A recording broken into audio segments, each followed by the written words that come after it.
Hello beautiful people, welcome back to our channel. UGM is at it again. Some hours ago there were reports coming in revealed that they actually struck again in Anambra State. Don't forget they had their time in Imo State, some part in Ebonyi. Now it is Anambra, but that's just not it. They have struck another state, same southeast. Is becoming very worrisome.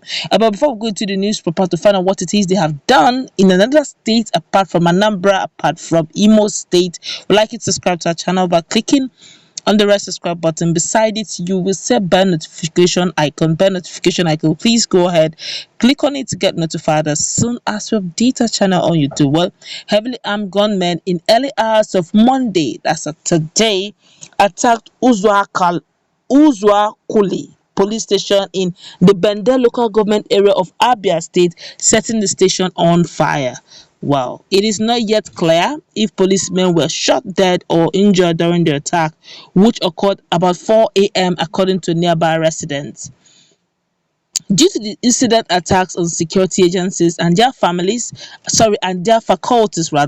the state government had imposed curfew on 4 volatile towns, which are Aba, Umuahia, Ohafia, and Arochukwu. It was gathered that the government still continued the onslaught on police stations by sacking the Uzuakoli police station. The state government itself, despite the curfew, had last week alerted residents of a planned attack in parts of the state by militants and urged all to be vigilant. Well, it was gathered by Sahara that most policemen in the state now choose to appear in mufti except when they are in the stations. It was also learned that the option to use mufti in the public was also rectified by the police authorities as a means of reducing the heavy human casualties in the Southeast police force. The attack on Uzu Akali is coming weeks after a similar incident took place in the World Bank housing estate in Aba, when a police station was razed and property worth millions of naira were destroyed.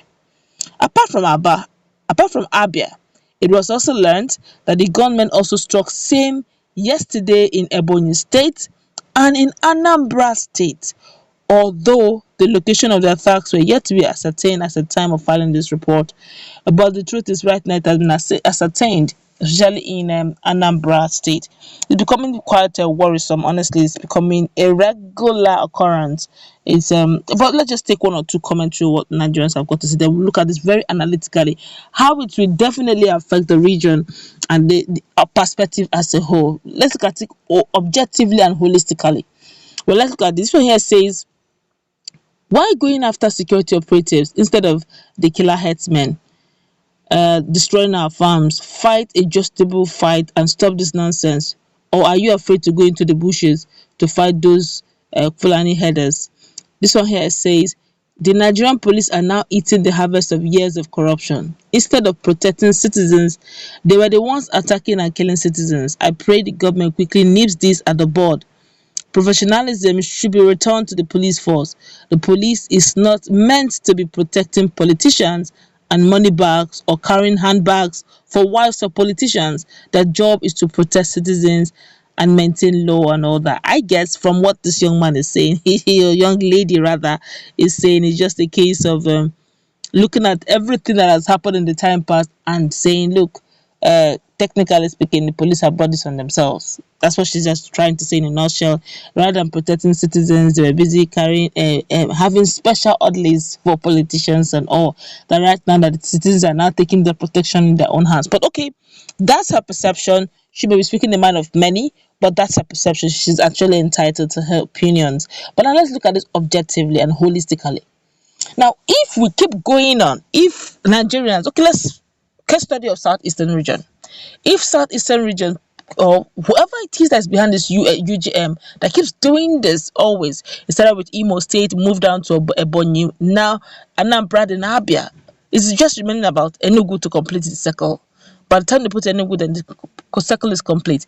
But if they keep doing this, whoever that is this unknown government, whoever they are, whatever auspices, whatever name or guys they're appearing, they gotta be very careful. At the end of the day, if it's the people or if are those who are seem to be angry over the unjust treatment of their people and they are fighting against the police force, I hope it doesn't backfire. Hold on, I will explain very quickly. Now, if the issue of insecurity continues like this, yes, there's this issue of local police force, right? Good. We have also the issue of ESN, right? Understood. It was done by IPOB, and we now have Ebubago, also created by the Southeastern governors. They are supposed to be like local vigilantes trying to secure the people, but we still have the federal ones, which is the police force.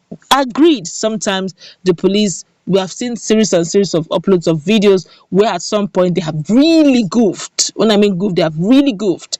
But if you do this, don't forget that the law permits them to be the ones to protect and guard the citizens. Yes, at some point they must have failed, but if you totally eradicate them, you expose the common man in the streets in southeastern region.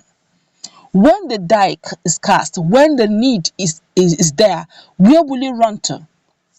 Usually, whenever there's always civil issues, conflict between brothers and sisters, and all that, who do you run to? You quickly run to the police station to bring a law and order, bring calm into the situation.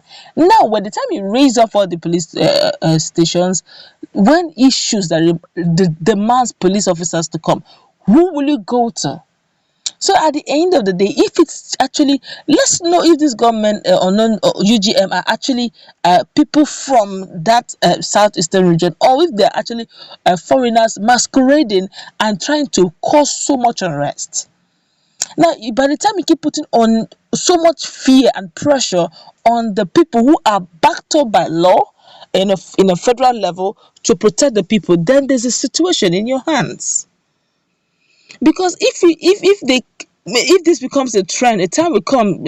Some police officers, when you tell them post them to the south, they say, "Oga, no post me there, beg. I don't want die quick, I beg. I don't want issues. Post me any other place but southeast." Now, by the time they keep rejecting posting in southeast, some persons will say, "Yes, that's where we don't even want them around." Honestly, there's what we call things. Though you don't like it, but it's a necessity. Their presence has a way of calming situations. By the time issues that has to do with unrest coming, who do you call? You will say, okay, it's ESN. ESN was created by Mazi Nnamdi Kanu for a specific purpose, right? It's probably not going to be there to begin to settle quarrel between husband and wife, settle quarrel between brothers who are fighting against land or land disputes, or settle issues that has to do with theft, that your neighbor stole your car or something. It's not ESN's duty to come and start putting that. Their own was only created to secure the bushes. Ebubagu was also created for that purpose, to ensure that the borders of Southeast is secured. The police have their reasons why they were created. If they keep burning down their stations, they will not be comfortable staying in Southeast. When they leave, the chaos begins. Well, some persons may disagree with me. It's up to you. Let's meet in that comment section. You may have a contrary opinion. Please let